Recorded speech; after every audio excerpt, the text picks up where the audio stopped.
저는 너무 오래 쉬니까 좀 피곤했었어요. 네, 여러분 얼굴 보니까 다들 밝으신 거 보니까 명절 잘 새신 것 같아서 좋습니다. 오늘 이 시간 우리가 좋으신 하나님을 예배하는 가운데 참 좋으신 하나님이 여러분과 함께 하시고 은혜와 복으로 여러분을 꼭 붙들어 주시는 그러한 귀한 시간이 되어지시길 주님의 이름으로 간절히 축원드리겠습니다. 오늘 우리가 창세기 22장에 있는 말씀을 보았는데요. 너무나도 잘 알고 있는 말씀이지요. 아브라함에 의해서 모리아산에서 이삭이 하나님께 번제로 드려질 뻔했던 말씀, 그 내용이 오늘 본문의 말씀이에요. 이 말씀을 준비하면서 창세기 22장에 대한 자료들을 여러 군데 찾아보면서 좀 흥미로운 내용을 찾게 됐습니다. 우리가 하나님의 은혜를 깨닫는 데에는 여러 통로가 있어요. 무엇보다도 먼저 하나님의 말씀을 읽고 묵상하고 그리고 듣는 가운데 은혜 받을 때가 있고요.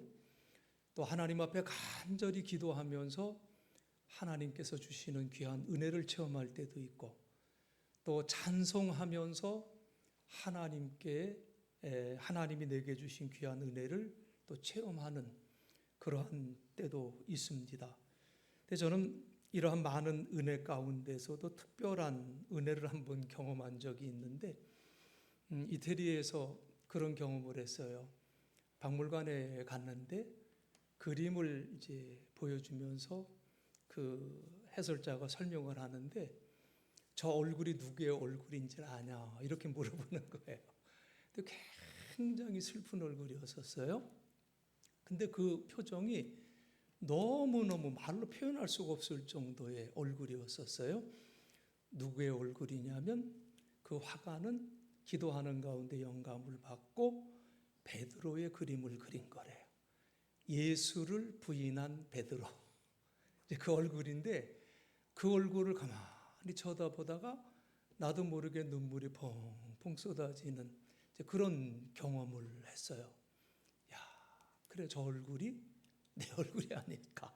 이런 생각이 드니까 그 마음에 참 그러면서 제가 거기서 놀랬던 게 야, 이 그림 안에서도 하나님이 또 이렇게 깨닫게 해주시는구나 라는 이런 체험을 했던 적이 있는데 이 창세기 22장의 내용의 말씀을 갖고 렘브란트라고 하는 17세기의 유명한 화가가 있는데 이분이 아브라함의 희생 그리고 대시하고 이삭이라는 제목으로 이제 유화를 그리고 또 다른 기법으로 세 편을 더 그려서 총 렘브란트가 그 아브라함의 희생 이삭이라고 하는 제목으로 4개의 그림을 그렸던 것을 보게 됐습니다. 그림이 이 유화 같은 경우는 굉장히 강렬한데 가만히 보고 있으면 또 정말 많은 생각을 하게 하는 그러한 그림이었었어요. 여러분, 아브라함이요 하나님을 믿고 고향 갈대아 우르를 떠나 가나안 땅으로 이주했고요. 하나님은 이런 아브라함에게 장차 너를 통해서 큰 민족을 이루겠다고 하는 약속을 받지요. 결국 아브라함의 나이 100세가 되어서 하나님의 약속을 기다린 지 25년 만에 여러분 기도 그저 한 하루 이틀하고 응답 못 받았다고 여러분 하나님 앞에 섭섭하게 생각하지 마세요. 아브라함이 몇 년 만에 응답 받았어요? 25년 만에 자신의 본처 사라에게서 아들을 얻게 됐습니다. 그 이름이 누구죠? 이삭이에요. 아브라함이 얼마나 예뻤겠습니까? 그저 이삭 키우는 재미에 푹 빠져서 행복한 나라를 보내고 있던 어느 날 하나님으로부터 청천벽력과 같은 명령이 떨어집니다. 2절 말씀이죠. 내 사랑하는 독자 이삭을 데리고 모리아 땅으로 가서 내가 내게 일러준 한 산, 거기서 그를 어떻게 하래요? 번제로 드리라, 이렇게 말씀을 했어요. 여러분, 번제가 뭐예요? 여러 제사의 방법이 있는데 하나님 앞에 드리는 제사 가운데 번제는 불로 태워서 드리는 제물이에요. 불로 태워서 하나님이 그 향을 흠향하게 하는 그러한 제사 방법이에요. 한마디로 엄청난 명령이 아브라함에게 내려졌는데 그때 아브라함이 어떤 반응을 했습니까? 그는 한마디로 우리의 상식을 넘어서 조금도 지체하지 않고 말씀에 순종하여 외아들 이삭을 번제로 드리기 위해서 하나님께 지시한 땅으로 갔다고 성경은 말씀하고 있어요. 렘브란트가 그린 첫 번째 그림, 아브라함이 아들 이삭의 목을 쳐 죽이려고 하는 그 긴박한 순간에 천사가 아브라함의 손을 가로채는 그러한 내용의 그림인데요. 이 그림을 보면 아브라함의 표정이 굉장히 단호했고요. 잘 여기서 표현이 되나 모르겠네요. 굉장히 단호했고요. 포박당한 이삭은 죽기를 기다리는 양같이 묘사가 되고 있습니다. 천사가 제지하지 않았다면 틀림없이 죽고 말았을 거예요. 렘브란트는 아브라함이 이삭을 죽이는 현장에 없었었는데 어떻게 이 순간을 이런 그림으로 표현할 수 있었을까? 화가는요, 단순히 그림을 잘 그리는 사람이 아니라 하나님이 인간에게 들려주시는 세미한 음성을 그림으로 표현하는 천재적인 영성을 가진 사람들이. 렘브란트가 평생 2000여 점의 그림을 그렸는데 그 중에 700여 점이 성경의 내용을 그린 성화라고 그래요. 아까 말씀드린 대로 창세기 22장 모두 4번을 그렸는데, 자, 사실은 지금 띄워야 되는데 미리 띄웠어요. 효준이가. 자, 이 그림은 제가 방금 말씀드린 이삭의 희생 첫 번째 그림이에요. 1636년에 그린 유화에서 두 손은 뒤로 묶여 있고요. 아브라함의 왼손은 무지막지하게 아들의 얼굴을 짓누르고 있어요. 아브라함은 오직 하나님께서 지시하신 대로 실행하기 위해서 아들 이삭이 혹시라도 반항하면 이를 그르치게 될까 봐 온 힘으로 이삭의 얼굴을 짓누르고 있는 그림이에요. 그런데 이 순간 천사가 와서 아브라함의 오른손목을 잡아요. 갑작스러운 방해 때문에 아브라함이 칼을 놓치는 모습이 나오지요. 그래서 그림에 보면 아브라함이 들었던 칼은 공중에 또 있어요. 한마디로 몸서리 쳐지는 장면. 말리는 천사의 몸집이 강렬하여 안심은 됩니다마는 아들을 죽여가면서까지 하나님께 복종하려고 하는 아브라함이 이해가 되질 않아요. 그의 일을 방해하는 천사를 바라보는 아브라함의 눈이요, 사실 굉장히 분노에 가득 찬 모습이에요. 눈을 부라리는 그 분노에 찬 모습을 보게 되는데 인간적으로 생각해 볼 때 전혀 이 아브라함의 분노가 존경스럽게 보이지가 않습니다. 하지만 단 1초도 안 되는 이 순간을 그만의 상상력으로 표현할 수 있었던 그 이 렘브란트의 천재성은 정말 감탄하지 않을 수가 없어요. 그리고 또 하나의 그림이 있는데 이 그림은 동판화입니다. 동판화인데 이 그림에서는 아브라함이 칼을 휘두르는 대신에 아브라함이 그 아들 이삭과 이야기를 나누는 장면입니다.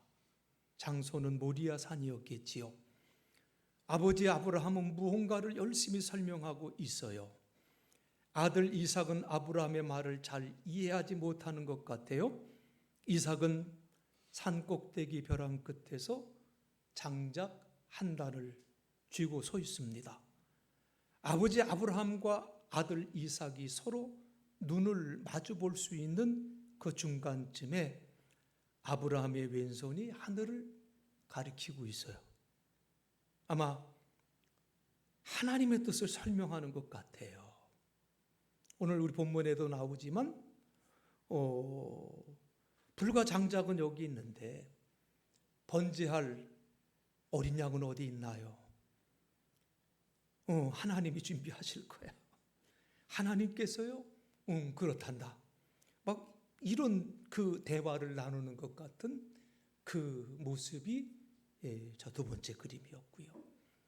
그리고 이제 1655년에 그린 또 하나의 동판화가 있는데 세 번째, 이 그림은요, 사랑과 순종과 말림, 그리고 죽음을 극복하는 생명으로 가득 차 있는 그림 같이 보여요. 아까 유아에서는 아버지에게서 빠져나가려고 발버둥 치던 이삭이 이 그림에는 머리를 다소곳이 숙이고 순종하는 자세로 아버지 품에 안겨 있는 모습입니다. 아버지 아브라함 역시 아들 이삭을 강제로 우락부락하게 잡고 있는 게 아니라 아들이 그 무서운 칼을 보지 못하도록 오른손으로 아들의 얼굴을 감싸고 아들을 품에 안고 있는 모습이에요. 천사 역시 유하의 경우와는 달리 아브라함의 몸에 찰싹 달라붙어서 그를 꼭 껴안는 그러한 모습.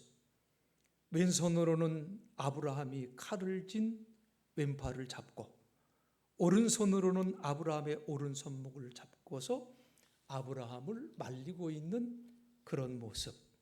그래서 아들도 살고 아버지도 살게 되지요. 그리고 이제 같은 해에 그린 그림이 또 하나 있는데 간단한 스케치로 보입니다. 보통 이제 이런 그림을 소묘라고 얘기를 하더라고요. 자, 이 그림에서 이삭을 묶고 단에 올려놓고 허리가 구부정한 노인 아브라함. 어디서부터 어떻게 시작하여 자식을 잡아야 할지 쩔쩔매고 있는 모습을 묘사하고 있고요. 아마 필경 이런 노인네는 아마 자식을 제물로 바친 다음에는 곧 폐인이 돼 버릴 것 같은 약간은 희극적인 그림 같아요.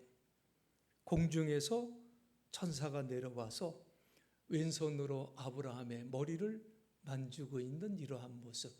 저기서는 아브라함의 머리가 대머리로 이렇게 묘사가 되고 있습니다.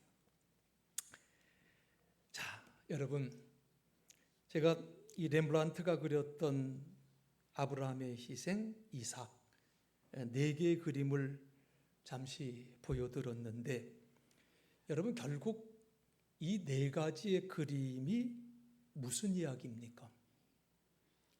이야기가 무슨 이야기예요? 아버지에게 아들이 살해당할 뻔했던 이야기. 그렇죠? 정말 아찔한 사건, 소름 끼치는 악몽과도 같은 그러한 내용 아닙니까? 여러분, 오늘 말씀 뒤에 이어질 그 상황들을 한번 상상해 보세요.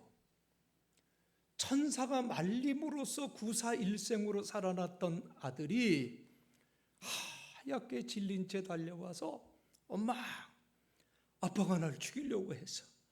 날 죽여서 제물로 바치려고 했어 하면서 엄마 품속으로 파고든다면 이삭의 엄마 사라가 어떻게 반응을 했을까요? 응? 여러분 같으면 어땠을 것 같아요? 말도 못했을 거예요. 아마 기절초풍을 했을 거예요. 근데 여러분 실제로요, 유대교의 전설에는요 이런 얘기가 있어요. 이삭이 집으로 돌아와 그의 어머니 사라에게 그날 있었던 일을 말하자 사라가 6번 비명을 지르고 죽었다는 전설이 있어요. 이건 전설이에요. 감리교 신학대학에서 구약학을 가르치시다가 이후에 오랫동안 성서공회에서 번역 실장으로 계셨던 민영진 목사님이라고 하는 분이 계세요. 저는 신학교에서 그분에게 구약성경을 배웠습니다. 그리고 신학교 입학 원서를 제출하고 이제 처음 신입생 뽑아야 될지 말아야 될지 이제 인터뷰를 하는 그 시간에 그분하고 인터뷰를 했는데 첫 인상이 굉장히 좋았고 또 신사 한마디로 민씨라고 저한테 내가 학렬이 어떻게 되는 줄 알아? 아니 지금 나는 이제 가서 어떤 말씀을 할래나 이제 떨어지면 안 되는데 이런 긴장을 갖고 갔는데 나하고 학렬이 어떻게 되는 줄 아나? 이렇게 물어봐서 증조 할아버지 볼 때입니다. 응, 안 해. 양반이야. 가. 이게 다였었어요. 근데 그분한테 성경을 배우면서 참 많은 걸 배웠는데 그분이 이제 수업 시간에 한 번은 이런 우스갯소리를 하세요. 가족 예배를 드리면서 창세기부터 이제 한 장 한 장 읽으면서 이제 가족 예배를 드렸는데 그날은 이제 창세기 4장을 아이들과 함께 읽게 되었다고 그래요. 창세기 4장에 보면 내용이 뭐냐면 가인이 동생 아벨을 죽이는 내용이 나와요. 자, 이제 아무튼 그 4장을 다 읽고 기도하고 이제 예배가 끝났는데 작은 아들이 민영진 교수님한테 찾아오더니 심각하게 얘기를 하더래요. 아빠, 그러면 형이 나도 죽일 수 있어? 이렇게 물어보더라는 거예요. 그 어린애가요. 그래서 깜짝 놀랐었다고 하는 얘기를 하면서 덧붙여서 그때 무슨 얘기를 하셨냐면 혹시 가정 예배 드릴 때 4장 절대로 읽지 말고 또 창세기 22장을 읽지 마. 이러면서 이제 우리들에게 우스갯소리를 이렇게 해주셨던 일이 있었는데 여러분 이 창세기 22장에 있는 이 말씀 우리는 이 말씀을 보면서 뭐라고 이 말씀을 한 줄로 정리를 하냐면 이 아브라함의 행위를 순종의 행위였다 이렇게 말을 해요. 그렇죠? 이 행위는 순종이었다. 그런데 여러분 우리가 좀 생각해 보자고요. 지금의 이 사건을 단순히 순종이라는 말로 간단하게 말하고 넘어갈 수 있는 사건이냐? 만일 이걸 이게 순종이야 이렇게 간단하게 말하고 넘어갈 수 있다면 순종이라고 하는 것은 아름다운 게 아니요. 그것은 잔인한 율법적 행위가 될 수밖에 없어요. 정말 그렇다면 우리는 순종이라는 이름으로 수많은 비인간적인 행위를 저지를 수밖에 없다는 얘기죠. 실제로 마가복음 7장 11절 이하에 보면 고르반이라고 하는 말이 나오죠. 사람들이 자기가 해야 될 일들을 다 저버리고 고르반, 하나님 옆에 바쳤어. 그러니까 너한테 못해. 내가 누구한테 못해. 이러면서 핑계대는 그러한 일들이 있었다는 거 아니에요. 그렇죠? 여러분 지금 이 아브라함의 행위를 단순히 순종이라고 말할 수 있을까? 혼란이 와요. 그렇다고 한다면 오늘 우리는 이 아브라함의 순종을 어떻게 해석해야 되겠느냐? 이 아브라함의 순종을 어떻게 해석해야 되겠느냐? 그 열쇠가 되는 말씀이 1절에 기록이 되어 있습니다. 1절에 뭐라고 그랬어요? 그 일 후에 하나님이 아브라함을 어떻게 하려고요? 시험하시려고. 여기 분명히 말씀하셨어요. 아브라함을 시험하시려고 그를 부르시되. 그리고 12절의 말씀이죠. 사자가 이르시되 그 아이에게 내 손을 대지 말라. 그에게 아무 일도 하지 말라. 내가 내 아들 내 독자까지도 내게 아끼지 아니하였으니, 한번 같이 읽어볼까요? 내가 이제야 내가 하나님을 경외하는 줄을 아노라. 여러분, 창세기 22장에 나오는 이 아브라함의 순종의 이야기는 자기 아들도 잡아 바치는 잔인한 이야기가 아니라 하나님께서 아브라함의 믿음을 테스트했다는 거예요. 아브라함의 믿음을 시험했다는 거예요. 아브라함, 그가 하나님을 얼마나 사랑하는지, 그의 아들 이삭보다 나를 더 사랑하는지 하나님은 그 아브라함의 사랑과 믿음을 테스트하셨다. 만일 그렇지 않았다면 왜 번제에 쓸 어린 양을 하나님께서 스스로 준비해 놓으셨겠습니까? 여러분, 오늘 이 말씀을 정반대로 한번 생각해 보세요. 만일 아브라함이 아들 이삭을 바치라고 하는 이 하나님의 말씀에 아브라함이 순종하지 않았다. 만일 아브라함이 하나님의 말씀을 거부하고 이삭을 내놓지 않았다고 한다면 어떻게 되었을까? 이런 생각.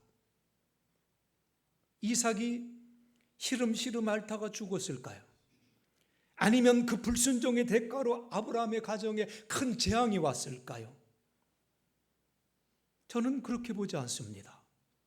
그냥 늙은 아브라함은 이삭을 키우는 재미에 빠져서 그냥 푹 빠져서 살다가 때가 돼서 죽었을 거예요. 정말 그랬더라면 아브라함을 통해서 자기 백성을 만들고자 하시는 하나님의 약속은 파기되고 말았을 거예요.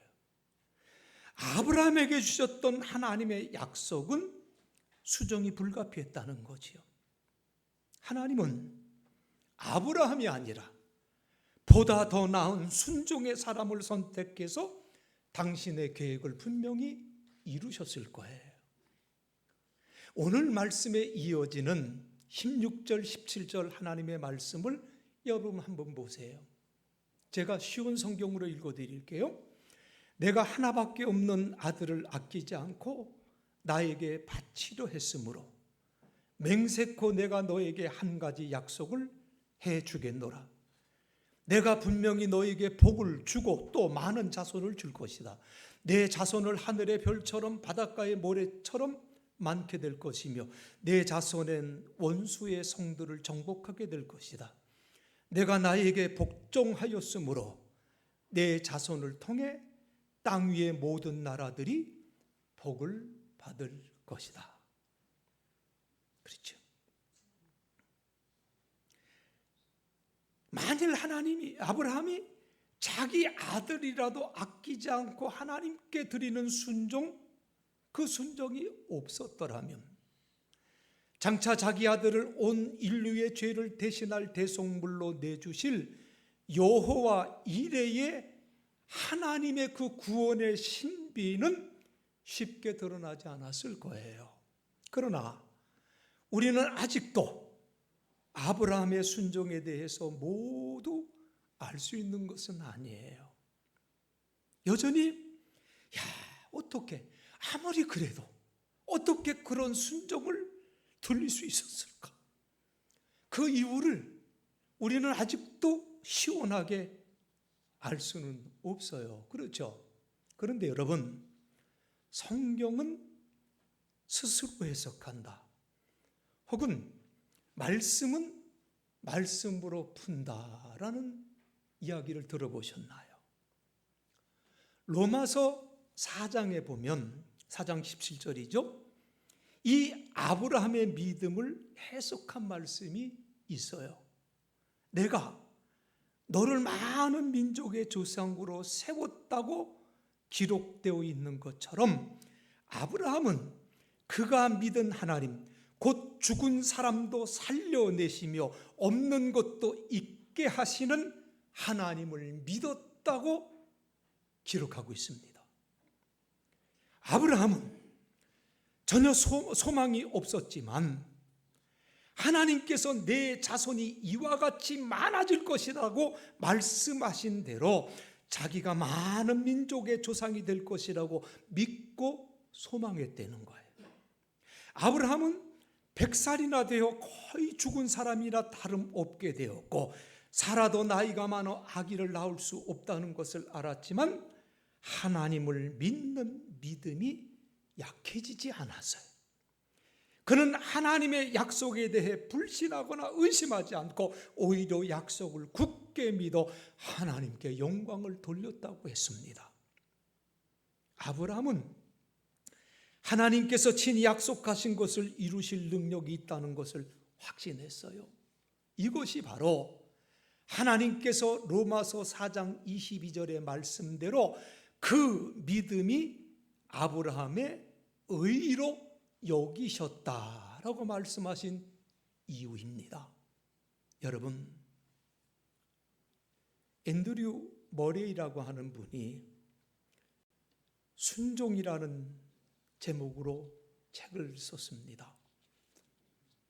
그 순종이라는 책 3장에 보면 참된 순종의 비결을 말을 하는데 한마디로 얘기하면 이 얘기예요.